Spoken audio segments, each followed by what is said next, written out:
Praise the lord. ప్రభువైన యేసుక్రీస్తు నామంలో ఈ ఉదయకాలమందు మీ అందరికీ కూడా శుభములు తెలియజేస్తూ ఉన్నాను. ఈ ఉదయకాలమందు 2 రాజుల గ్రంథము 14వ అధ్యాయము 1 నుండి 17వ వచనం వరకు యోధా రాజైన యోవాష్ కుమారుడైన అమజ్యా కనబడుతున్నాడు. ఆ అమజ్యాకు తల్లే మనము పెట్టుకున్న హెడ్డింగు యెహోయద్దాను. ఈమె యెరూషలేము కాపరస్తురాలు. యెహోయద్దాను అని పేరుకు యెహోవాను సంతోషపరుచును అని అర్థం. ఈమె దేవుని పట్టణమైన యెరూషలేము పట్టణ నివాసి గనుక ఆ పట్టణ క్రమాలే, అక్కడున్న అలవాటులే దైవిక శక్తి కలిగిన వ్యక్తిగా ఈవిడ గురించి మనం చూడొచ్చు. తన బిడ్డకు ఆ విషయాలు, అక్కడ వాతావరణము, అక్కడ భక్తి భావాలే తన కుమారుడైన అమజ్యాకు నేర్పించింది ఈవిడి.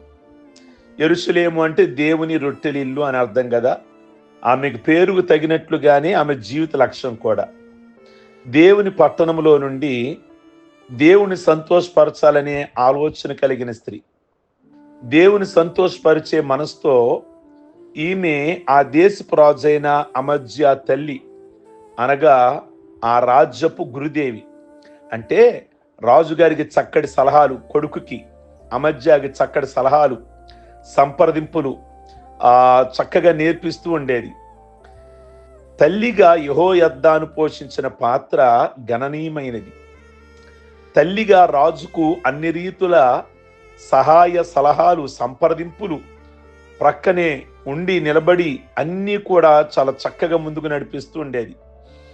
ప్రియ దేవుని బిడ్డలారా, కనుక ఈ 2 రాజుల గ్రంథములో 14వ అధ్యాయము 3వ వచనంలో అక్కడ వ్రాయబడినట్లు అమజ్యా తన పితరుడైన దావీదులాగా అంతగా నడవలేదు, కానీ వాళ్ళ నాన్న యోవాషులాగా మాత్రము ఉండగలిగాడు. వీళ్ళమ్మ యెహోయద్దాను తన కొడుకైన అమజ్యా రాజ్యాన్ని ఏలుతున్నాడు కదా యెరూషలేములో. ఎప్పుడు తన తల్లి చెప్తూ ఉండేదట, అయ్యా దావీదులాగా నడవాలి. దావీదుని దేవుడు ఎంతగానో హెచ్చించాడు, ఆయన మంచి మార్గంలో నడిచాడు. కనుక దేవుడు నిన్ను వర్ధల చెయ్యాలి అంటే దావీదుని స్ఫూర్తిగా పెట్టుకోవాలి అని చెప్తూ ఉండేదట. అక్కడ దాకా భక్తి చేయలేకపోయాడు, కానీ దావీదంతా వాళ్ళ నాన్నలాగా మాత్రము, ఈ అమజ్యా యోవాషులాగా మాత్రము చేయగలిగాడు. తల్లులైనటువంటి వాళ్ళు వాళ్ళ పిల్లలకి ఈ తల్లి అయిన యెహోయద్దానులాగా స్ఫూర్తిదాయకమైన విషయాలు, అంటే చక్కటి భక్తుల జీవితాలు, చక్కటి సేవకుల జీవితాలు వాళ్ళ పిల్లలకి నేర్పించాలి. మైనస్లు కాదండి. ఎవరైతే ప్రోత్సాహంగా ఉన్నారో, మీరు ఎవరైతే బాగా వారి ఆత్మీయతలో లేక వాళ్ళ నడవడికి బాగుందన్నారో వాళ్ళ విషయాలు మాట్లాడండి. కనుక ఈవిడ యెహోయద్దాను అమజ్యా ఎక్కువగా దావీదు గురించి నేర్పించాలని, నడిపించాలని చాలా ప్రయత్నాలు చేస్తూ ఉండేది. వాళ్ళ నాన్న అమజ్యా, వాళ్ళ నాన్న మీరు 2వ దినవృత్తాంతాలుగా చూస్తే 24వ అధ్యాయం 27వ వచనంలో యోవాషు దేవుని మందిరాన్ని బాగు చేయించినట్లుగా అక్కడ వ్రాయబడి ఉంటుంది. యోవాషు అధికారమునకు రాకమునుపు దేవుని మందిరము శిథిలావస్థలో ఉంది. అతడు చూచి దానిని తట్టుకోలేకపోయాడు, సహించలేకపోయాడు. మందిరాన్ని తిరిగి నిర్మించాలి, మందిరాన్ని తిరిగి గతంలో ఉన్న శోభ తీసుకొని రావాలి అని తలంచి దృఢంగా తీర్మానం చేసుకున్నాడు. అంటే ఎవరు? యెహోయద్దాను వాళ్ళ భర్త యోవాష్, అంటే అమజ్యా వాళ్ళ నాన్న. ప్రియ దేవుని బిడ్డలారా, కనుక మందిరములో దైవ కార్యక్రమాలను జరిగించు యాజకులను, లేవీలను తిరిగి పిలిపించాడు. మందిరమును బాగు చేసే విషయంలో శ్రద్ధ వహించాడు. ఈ మంచి కార్యమును చేయటం వలన ఇశ్రాయేలు ప్రజలలో ఎక్కువ భాగము ఇతర విషయంలో బహుగా సంతోషించారు. యోవాష్ చాలా బ్రహ్మాండమైన కార్యం చేశాడు. దేవాలయంలో ఏ విధమైన మర్మత్తులు ఉన్నాయో ఆ మరమత్తులుగా వదిలేయలేదు. దాన్ని సరిదిద్దాలి అని అనుకున్నాడు, దాన్ని కరెక్ట్ చేయాలి అని అనుకున్నాడు. ప్రియ దేవుని బిడ్డలారా, అందువల్ల చాలా మంది ఈ వ్యక్తిని బట్టి సంతోషించారు. ఈ ఉదయకాలం ముందు దేవుని మాటలు వింటున్న మీరు భౌతిక సంబంధమైనటువంటి మరమ్మతులే కాదు, ఆత్మ సంబంధమైనటువంటి మరమ్మతులు కూడా సరి చేయాలి. సంఘములో చాలా చాలా లోపాలు ఉంటాయి. వ్యక్తుల వల్ల కొంతమంది గలిబిలి చేసేస్తూ ఉంటారు. పరిస్థితుల్ని క్రమంగా వెళ్ళే వాటిని, చక్కగా వెళ్ళే వాటిని సరిగ్గా వెళ్ళనీయకుండా, కనుక ఈ మరమ్మతులు ఎక్కడైతే వీక్గా ఉందో, ఎక్కడైతే తేడాగా ఉందో, యోవాష్ గతములో ఏ విధంగానైతే దేవుని మందిరము ఎంత శోభగా ఉన్నదో మరలా అలాంటి కళ తీసుకురావాలి అని ప్రయత్నించిన వారిలో, కష్టపడిన వారిలో యోవాష్ ఒకడు. ఈ ఉదయకాలం ముందు ఆ బాధ్యతను మీరు తీసుకుంటారా? ఎక్కడైతే ఆ చచ్చు ఉందో, ఎక్కడైతే తేడా ఉన్నదో దేవుని మందిరంలో మీ వంతు మీరు కృషి చేస్తారా?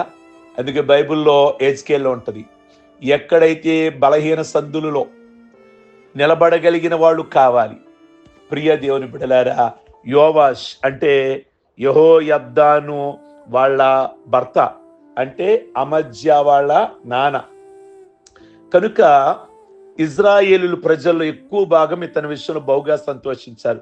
కానీ కొందరు స్వార్థ ప్రియులు, కొంతమంది సైనికులు ఇతని వల్ల దేవుని మందిరమునకు, తద్వారా దేవుని ప్రజలకు జరిగిన మేలును విచారించక రాజ్యపు కాంక్షతో, అధికారం చేజిక్కించుకునే కోరికతో కుట్ర చేసి యోవాషును చంపేశారు. ఇతను ఇలాగే మంచి కార్యాలు గనక చేస్తే మనకి మైనస్ అయిపోతాం అని గిట్టని వాళ్ళు, పడని వాళ్ళు, ప్రియ దేవుని బిడ్డ అందరూ ఒక్కటయ్యారు. కనుక వాళ్ళందరూ కలిసి చంపేశారు. ఈ విషయాలు వ్యక్తిగతంగా ఎరిగిన కొడుకు అమజ్య అధికారమునకు రాగానే ఆ కుట్రదారులు ఎవరెవరో కనుగొని వారందరినీ చంపేశాడు. నిజంగా ఈ అమజ్య దైవ కార్యముని ఎంతో ప్రధానముగా ఎంచుకున్న తన తండ్రి చంపించిన వారు ఇంకా గనక ఉంటే వారి వల్ల మరికొందరు పాడైపోతారు గనక వారు బ్రతికి ఉండరాదు అని తలంచాడు. ఈ తలంపునే తన కుమారునికి యెహోయాదాను సలహా ఇచ్చింది. ప్రియ దేవుని బిడ్డలారా, పట్టపు రాణిగా లేక ఈమె సలహాదారిగా గమనించండి. మా నాన్న మంచి కార్యాలు జరిగిస్తున్నాడు, దేవుని మందిరాన్ని బాగు చేస్తున్నాడు, కనుక గిట్టని వాళ్ళు చంపేశారు. ఇవాళ మా నాన్న రేపు మంచి కార్యాలు చేసేవాళ్ళు మరొకళ్ళు వస్తారు, వాళ్ళను కూడా ఈ ప్రజలు ఇలాగే చంపేస్తారా? కనుక నేను కంకణం కట్టుకుంటా. ఎవరైతే మా నాన్నను చంపేశారో చెడ్డవాళ్ళు, వాళ్ళని చంపే వరకు నేను నిద్రపోను అని అతను అనుకోవడానికి గల కారణం అనుకున్న వాళ్ళ తల్లే. లోకంలో మొత్తం కూడా యెరూషలేములో మంచి అనేది ఉండాలి, చెడు మనుషులనేది, చెడ్డ మనసు అనేది దరిదాపుల్లో ఉండకూడదు అనేది ఈ స్త్రీ లక్ష్యం. అనగా యెహోయాదాను యొక్క ఆ తల్లి యొక్క లక్ష్యం ఏమిటి అంటే చెడు మనస్తత్వం అనేది, చెడు పనులనేది చేసేవారనేది ఉండకూడదు అని ఆవిడ యొక్క అభిప్రాయం. ప్రియమైనటువంటి దేవుని బిడ్డలారా, కనుక ఈ మాటలు మనము గమనిస్తుంటే నిజంగా ఎంత శ్రేష్టమైనటువంటి కార్యక్రమాన్ని అమజ్య తలపెట్టాడో జ్ఞాపకం చేసుకోండి. వాళ్ళని చంపాడంట గాని వాళ్ళ పిల్లలను చంపలేదట. నరహంతకులను చంపాడు గాని వాళ్ళ పిల్లలను చంపలేదు. 2 రాజుల గ్రంథంలో 14వ అధ్యాయము 6వ వచనం మాటలు ఉన్నాయి. ఎందుకు చంపలేదు అంటే ద్వితీయోపదేశకాండము 24వ అధ్యాయము 16వ వచనంలో మోషే ధర్మశాస్త్రం ఒక మాట చెప్పాడు. కుమారులు తప్పు చేస్తే కుమారుల్ని చంపాలి, వారిని బట్టి తల్లిదండ్రులని చంపకూడదు. తల్లిదండ్రులు తప్పు చేశారా, ఆ దోషం కుమారుల మీద కాదు, ఎవరి పాపం చేస్తే వారే మరణానికి అర్హులు. ప్రియ దేవుని బిడ్డలారా, ఎంత చక్కటి ఆజ్ఞను అమజ్య దేవుని వాక్యానికి భయపడినందున ఆ నరహంతకుల పిల్లల్ని చంపలేదు. గమనించండి, తన తండ్రి హంతకులను మాత్రమే చంపి ఊరుకున్నాడు. వారిని బట్టి వారి పిల్లలను చంపకుండా జాగ్రత్త పడ్డాడు. తన తల్లి అయిన యెహోయాదాను అతన్ని హెచ్చరించినట్లు మనం ఈ విషయాలను మనం గమనించాలి. మరొక చిన్న మాట జ్ఞాపకం చేస్తా. 2వ దినవృత్తాంతాల గ్రంథము 25వ అధ్యాయము 5వ వచనం నుండి 11వ వచనం వరకు చూస్తే, అమజ్యా తన రాజ్యములో బలవంతులైన 3,000 మందిని యుద్ధ సూర్యులను ఏర్పాటు చేసుకున్నాడు. కొంత బంగారం వెండిని ఇచ్చి 1000 మంది సైనికులు కూడా సిద్ధపరుచుకున్నాడు. శత్రువుపై యుద్ధం చేయడానికి పూనుకున్నాడు. అప్పుడు దైవ సేవకుడు వచ్చి అన్నాడు, నువ్వు యుద్ధమునకు వెళ్ళవద్దు, యెహోవా ఎఫ్రాయిములకు ఎవ్వరికి తోడుండడు అని గట్టిగా హెచ్చరించాడు. మరి వెండి బంగారం ఇచ్చి నేను వాళ్ళని సెట్ చేసుకున్నాను కదా, 1000 మందికి ఇచ్చిన బంగారం సంగతి ఏంటి అని అడిగాడు. ఆ సేవకుడు, ఆ దైవజనుడు అన్నాడు, యెహోవా నీకు అంతకంటే ఎక్కువ నీకివ్వగలడని ఉత్తరమిచ్చాడు.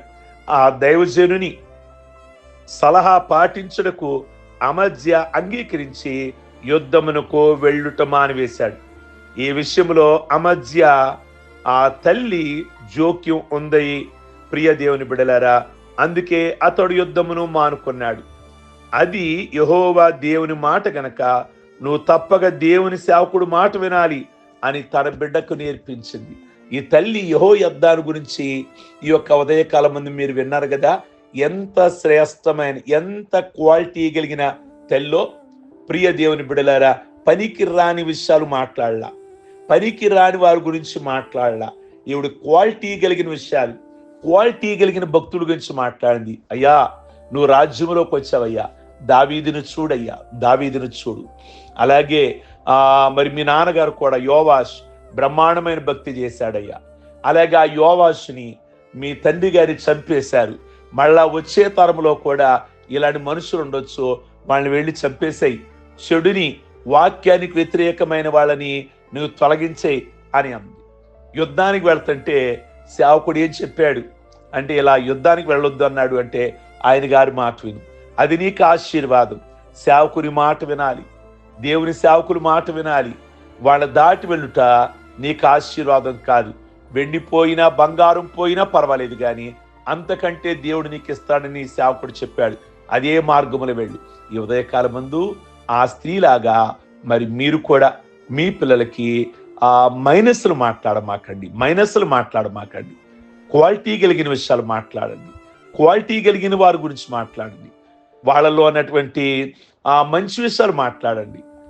ప్రియ దేవుని బిడ్డలారా, మంచి విషయాలు మైకులో మాట్లాడండి, చెడ్డ విషయాలు చెవులో మాట్లాడండి అంటారే.